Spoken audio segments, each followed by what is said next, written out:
Kisah Sultan Muhammad Al-Fatih.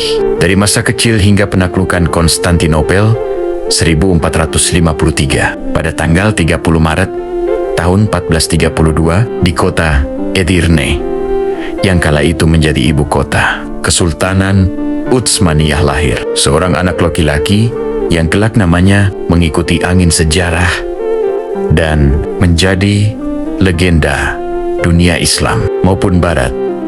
Ia diberi nama Muhammad, putra Sultan Murad II. Tidak ada yang mengetahui saat itu bahwa bayi kecil ini akan tumbuh menjadi penakluk kota terbesar di dunia, Kristen Timur. Kota yang selama lebih dari 1000 tahun tak pernah bisa ditundukkan Konstantinopel. Masa kecil seorang pangeran Muhammad tumbuh dalam lingkungan istana yang penuh disiplin. Sebagaimana tradisi Utsmaniyah, pendidikan seorang calon sultan sangat ketat, bahkan keras. Ia tidak dimanjakan, melainkan ditempa. Di usia yang masih sangat muda, Muhammad sudah diperkenalkan pada ilmu agama, bahasa, ilmu hitung, geopolitik, dan strategi perang. Namun seperti anak-anak lainnya, Muhammad kecil memiliki sifat yang keras kepala. Beberapa gurunya pernah kewalahan menghadapi kecerdasan dan wataknya yang kuat. Menyadari ini, Sultan Murad II menghadirkan sosok ulama dan tokoh sufi yang sangat dihormati, Syekh Syamsuddin. Syamsuddin bukan sekadar pengajar. Ia adalah seorang pembimbing spiritual yang tegas namun penuh kasih. Seseorang yang mampu menembus hati muridnya. Di hadapan beliau, Muhammad belajar tentang kesabaran, kedewasaan, dan amanah kepemimpinan. Syamsuddinlah yang menanamkan dalam dirinya keyakinan bahwa suatu hari kota Konstantinopel akan jatuh ke tangan seorang pemimpin beriman sebagaimana nubuat Nabi Muhammad.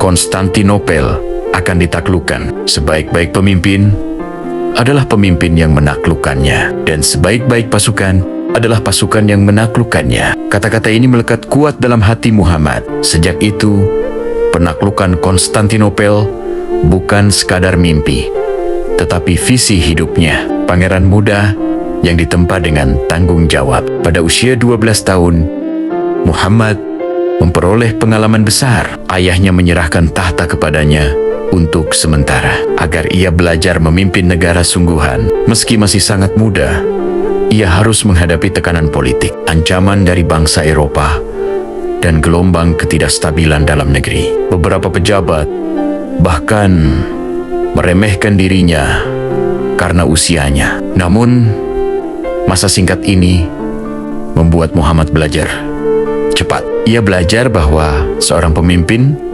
bukan hanya perlu pengetahuan, tetapi juga wibawa, ketegasan, dan kemampuan membaca keadaan. Walau demikian, karena situasi politik semakin rumit, Sultan Murad II kembali naik tahta setelah diminta oleh para pejabat tinggi agar negara tidak runtuh. Muhammad menerima keputusan itu tanpa amarah. Ia justru menggunakannya sebagai pengamat belajar bagaimana ayahnya memimpin, membuat keputusan, menghadapi pemberontakan, dan meredakan konflik. Pengalaman-pengalaman berharga inilah yang kelak membentuk ketajaman pikirannya dalam mempersiapkan penaklukan Konstantinopel. Naiknya Muhammad menjadi Sultan 1451 ketika Murad II wafat pada tahun 1451. Muhammad yang berusia 19 tahun resmi menjadi Sultan Utsmaniyah yang ke-7. Inilah saat yang ia tunggu. Dengan kecerdasan, keteguhan iman, dan karakter yang matang, Muhammad mulai memperkuat kekuasaan dan memusatkan perhatian pada satu tujuan yang sejak kecil ia simpan dalam hatinya: menaklukkan Konstantinopel, pusat kekaisaran Romawi Timur yang telah berdiri sejak zaman kuno. Konstantinopel ibarat permata dunia, kota besar dengan tembok berlapis yang sangat kuat, dianggap tak tertembus oleh semua pasukan yang pernah mencoba. Banyak raja, banyak jenderal, banyak pasukan bangsa besar mencoba menaklukkannya selama lebih dari 1000 tahun dan semua gagal. Namun Muhammad tidak gentar. Ia percaya bahwa keberhasilan bukan semata karena kekuatan fisik, melainkan strategi dan takdir. Persiapan besar-besaran. Sebagai langkah awal, Muhammad memperkuat ekonomi dan militer. Ia memerintahkan pembangunan benteng raksasa bernama Rumeli Hisari di sisi Eropa, Selat Bosporus, tepat di seberang benteng Anadolu Hisari yang sudah dibangun kakek-kakeknya. Dengan ini, ia bisa mengontrol jalur laut yang merupakan nadi bantuan Konstantinopel dari Karijen-Karijen Kristen. Selain itu, ia memerintahkan pembuatan meriam raksasa oleh seorang insinyur bernama Urban. Meriam itu begitu besar sehingga membutuhkan ratusan orang dan puluhan lembu untuk menariknya. Senjata tersebut mampu menghancurkan tembok setebal berpuluh-puluh meter, sesuatu yang sebelumnya dianggap mustahil. Muhammad juga mempersiapkan armada laut dan darat yang sangat besar. Diperkirakan lebih dari 80.000 sampai 100.000 prajurit, lengkap dengan pasukan elit Janisari yang terkenal disiplin dan tak gentar. Ia bahkan memikirkan hal yang tidak pernah terpikirkan oleh para penakluk sebelumnya. Bagaimana jika kapal tidak bisa menembus rantai besar yang dipasang Bizantium di mulut tanduk emas? Maka ia merencanakan sesuatu yang tampak mustahil, menarik kapal melalui daratan. Pengepungan Konstantinopel, 6 April 1453. Tanggal 6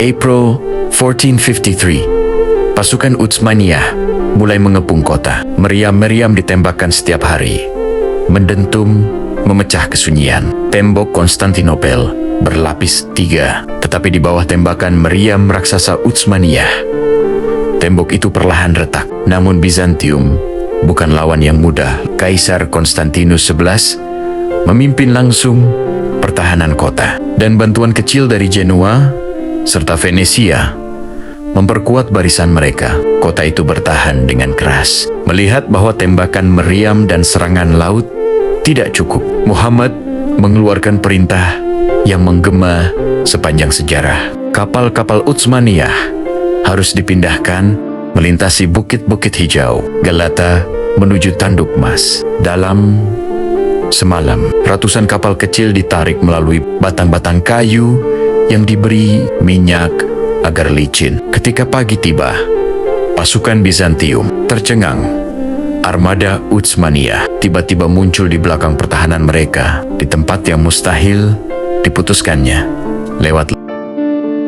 Strategi ini menggemparkan dunia dan menjadi salah satu manuver militer paling terkenal sepanjang masa. Serangan terakhir 29 Mei 1453. Setelah hampir 2 bulan pengepungan tanpa henti, Muhammad memutuskan bahwa malam itu adalah puncaknya. Ia mengumpulkan pasukan, menyampaikan pidato yang menggugah dan menjanjikan bahwa kemenangan telah dekat bagi mereka yang berjuang di jalan Allah. Pada dini hari 29 Mei tahun 1453, serangan besar-besaran dimulai. Gelombang pertama pasukan bergerak, disusul gelombang kedua. Meriam terus menembak tembok yang semakin rapuh. Akhirnya, pasukan Janisari yang perkasa menembus celah pertahanan Bizantium. Ketika matahari terbit, panji Utsmaniyah berkibar di atas benteng Konstantinopel, kota yang disebut tak mungkin ditaklukkan. Akhirnya jatuh ke tangan seorang pemuda berusia 21 tahun, Muhammad Al-Fatih, sang penakluk. Muhammad memasuki kota dengan penuh wibawa. Ia melarang pasukannya menyakiti warga sipil. Ia menuju Hagia Sophia, gereja terbesar Bizantium, dan menjaminnya tidak dirusak. Di dalamnya, ia melakukan sujud syukur, kemudian memerintahkan agar bangunan megah itu dijadikan masjid sebagai simbol kemenangan Islam, namun tetap memastikan kebebasan beragama bagi penduduk Kristen. Setelah penaklukan itu, Muhammad diberi gelar Al-Fatih, sang penakluk. Konstantinopel kemudian berkembang menjadi ibu kota baru Kesultanan Utsmaniyah, pusat ilmu pengetahuan, seni, budaya, dan perdagangan dunia. Kota itu diberi nama baru, yang kemudian dikenal sebagai Istanbul. Akhir sebuah awal. Penaklukan Konstantinopel bukan akhir perjuangan Muhammad Al-Fatih, melainkan awal kejayaan baru bagi Utsmaniyah. Namun, bagi sejarah dunia, peristiwa 29 Mei tahun 1453 adalah titik balik yang menandai berakhirnya abad pertengahan dan awal era modern. Dan semua itu terjadi karena seorang pemuda visioner yang sejak kecil sudah memendam sebuah mimpi yang ia kejar dengan iman, ilmu, dan tekad yang tak tergoyahkan.